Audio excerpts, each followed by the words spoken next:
Halo YouTubers sekalian, selamat bertemu kembali di HSC Consulting channel yang membahas mengenai tips-tips di bidang perpajakan. Saya sudah cukup lama vakum untuk mengisi podcast, tapi hari ini spesial banget saya mau share ke teman-teman mengenai satu topik yang menarik yang makanya saya mau podcastkan. Topik ini berhubungan dengan peraturan baru di bidang perpajakan sejak Januari 2023 ini, yaitu yang paling banyak dibicarakan di internet. Apa itu? Yaitu mengenai pengenaan pajak atas benefit in kind atau yang disebut dengan natura atau kenikmatan. Atau dalam bahasa Inggris lain disebut sebagai fringe benefit. Nah, kenapa ini menjadi sesuatu yang menarik? Tetapi saya akan kupas dari sisi yang lain. Jadi, hari ini saya membicarakan lebih banyak kepada apa pengaruh dari norma ini kepada PPh 21 bagi eksekutif, manajer yang ada di perusahaan yang mendapatkan fasilitas berupa natura yang bisa berbentuk misalnya pembelian mobil untuk orang pribadi, bisa juga dalam bentuk housing atau accommodation, misalnya apartemen, atau di reimburse biaya kos-kosan, atau mungkin golf membership, atau apapun yang sifatnya sangat eksklusif. Ya, stay tune, kita akan bahas yang satu ini.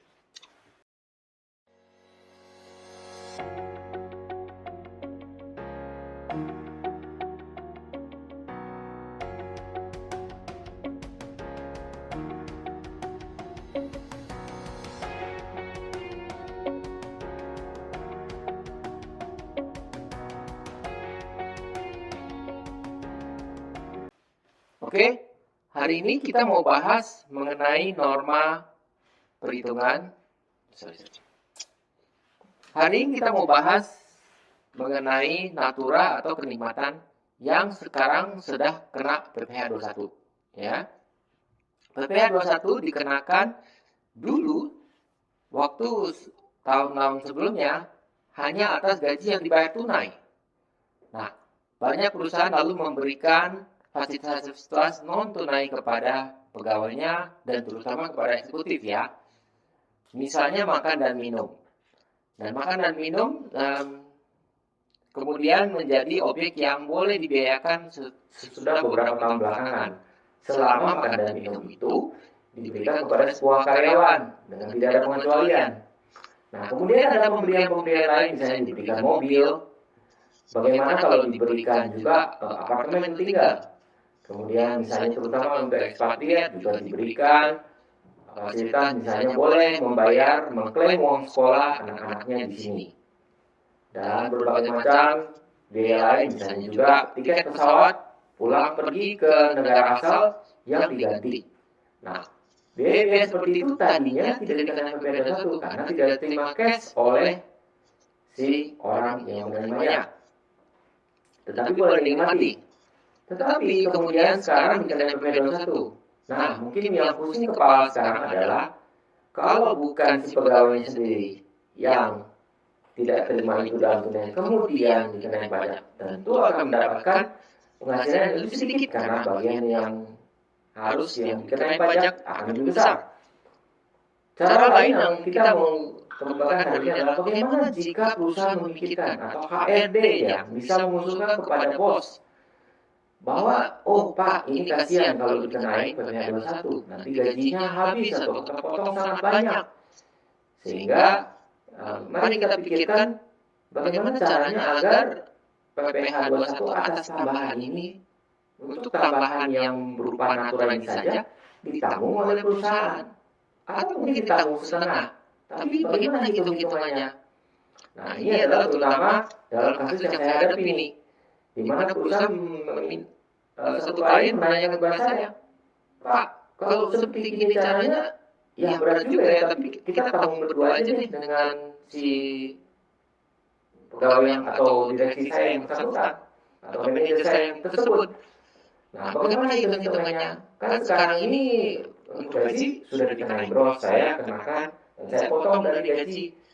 Tetapi untuk bagian yang sudah selama ini tidak dipotong, yaitu natural dan kenikmatan, ini saya kenakan lagi tentu gajinya akan berkurang lebih banyak. Tentu berapa yang saya mau tanggung? Jika perusahaan ingin memberikan suatu kenyamanan bahwa si karyawan tetap tidak berkurang take home pay-nya, nah ini adalah satu perhitungan yang saya sudah buat ya, karena tidak semua orang bisa menghitungnya ini ya. Jadi saran yang untuk menghitungnya ini adalah kita lihat bahwa pembayaran gaji tadinya gross, ya artinya gross apa? Misalnya kalau uang, katakanlah gajinya di sini saya contoh ya, saya lihat di perkiraannya adalah gaji saya 10 juta ya. Kemudian mendapatkan tunjangan tetap sebesar 1 juta, kemudian ada tunjangan harian 100.000, mungkin uang makan atau uang transport, kemudian ada tunjangan 10.000, 10.000 itu bisa apa aja, mungkin tunjangan untuk memberikan dia tiket untuk parkir dan sebagainya macam. Kemudian ada juga kenikmatan ya, kenikmatan Tura itu yang jumlahnya ternyata ada kos-kosan yang nilainya dibayar 3 bulan di muka, sudah nego, dapatnya 9,5 juta. Jadi kita masukkan di dalam di sini dibagi 3 bulan, jadi 1 bulan mendapatkan kenikmatan pembayaran uang kos sebesar 3,166 juta. Nah ini menjadi komponen. Nah kemudian juga ada biaya 5.500.000 yang ternyata juga berupa adalah membership atau biaya tertentu lainnya yang bentuknya natural ya, bisa apa aja, bisa misalnya dibayarkan biaya untuk cicilan mobil gitu ya, cicilan mobilnya dibayar langsung perusahaan ke leasing company. Nah itu juga sebenarnya natural ya. Nah cuman untuk di sini saya beri contoh, kalau untuk yang biaya kos itu perusahaan bilang udahlah, untuk komponen kos ini saya akan tanggung, perusahaan akan tanggung pajaknya. Nah kemudian yang 5.500.000 ini ternyata dana hasil nego tidak dikenakan, tidak ditanggung pemerintah, tidak ditanggung oleh perusahaan, tapi ditanggung oleh si karyawan ini. Nah dalam perhitungan ini kita masukkan unsur-unsur ini, rumusnya yang ada di bawah ini kita hitung dengan cara 2 tahap ya teman-teman. Tahap pertama adalah kita cari dulu berapa pajaknya kalau atas porsi yang seharusnya ditanggung oleh si karyawan dulu. Jadi ini adalah step 1 ya, BPH 21 atas gross item. Di mana di situ kita tentu tidak masukkan item-item yang ditanggung. Item yang ditanggung itu adalah tadi itu ya tentu adalah biaya kos tadi ya sebesar 3,166 juta. Nah, tahap kedua kita masukkan seluruh item ya. Nah, di sini saya memperlihatkan kepada saudara bahwa ada satu line namanya tax allowance. Nah, tax allowance itu artinya dalam bahasa Indonesia tunjangan pajak. Nah, tunjangan pajak itu dihitung dengan cara berapa pajak yang terutang akibat dari tanggungan tambahan yang diberikan oleh perusahaan, yaitu terhadap item item pembayaran kos tadi. Sehingga ini efek pajak yang masuk. Tetapi kenapa tanggungan pajak itu dimasukkan kembali ke dalam unsur penghasilan bruto di perusahaan? Karena tanggungan pajak itu adalah tambahan uang kas yang diberikan, juga merupakan suatu kenikmatan kan? Sehingga saya selalu berpikir bahwa walaupun sampai sekarang peraturannya belum ada, tetapi tax allowance itu sendiri merupakan kenikmatan, ya kan? Karena tidak ditujukan langsung oleh perusahaan kepada si karyawan, tetapi karyawan itu secara langsung menikmatinya karena tidak menanggung banyak porsinya. Nah, di sini dengan cara 2 item ini akan terjadilah selisih berapa jumlah pajak yang step 1 dengan step kedua. Itulah jumlah pajak yang ditanggung oleh perusahaan untuk pajak yang tidak ditanggung kepada karyawan.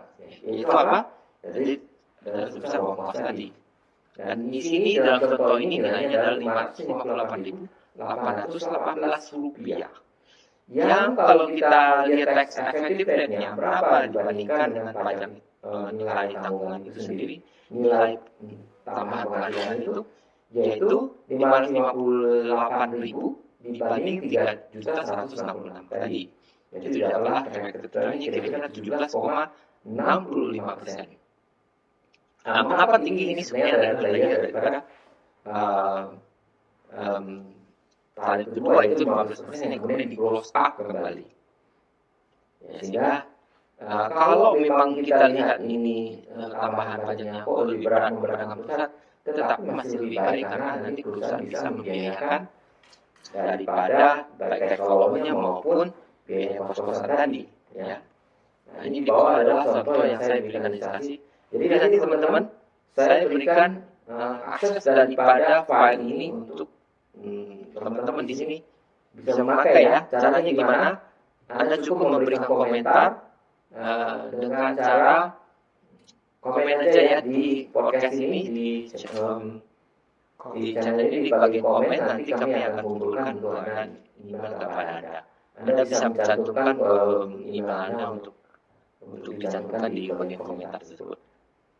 Demikian, jadi hari ini moga ini membantu.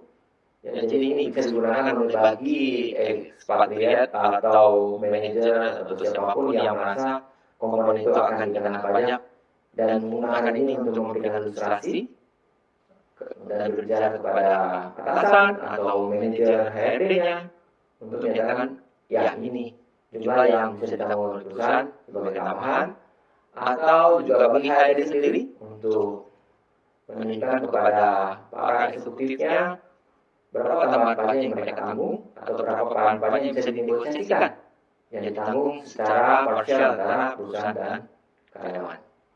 Demikian, semoga ini menjadi tips yang berguna. Dan selanjutnya saya akan membahas lebih banyak lagi tentang banyak pajak baru yang sekarang sudah bertransformasi, banyak juga beberapa peraturan baru yang keluar. Dan keep watching us. Kalau Anda rasa ini berguna, Anda rasa ini harus diketahui oleh teman Anda yang juga mungkin bekerja sebagai bagian HRD atau bagian payroll, silakan di share, semoga ini berguna.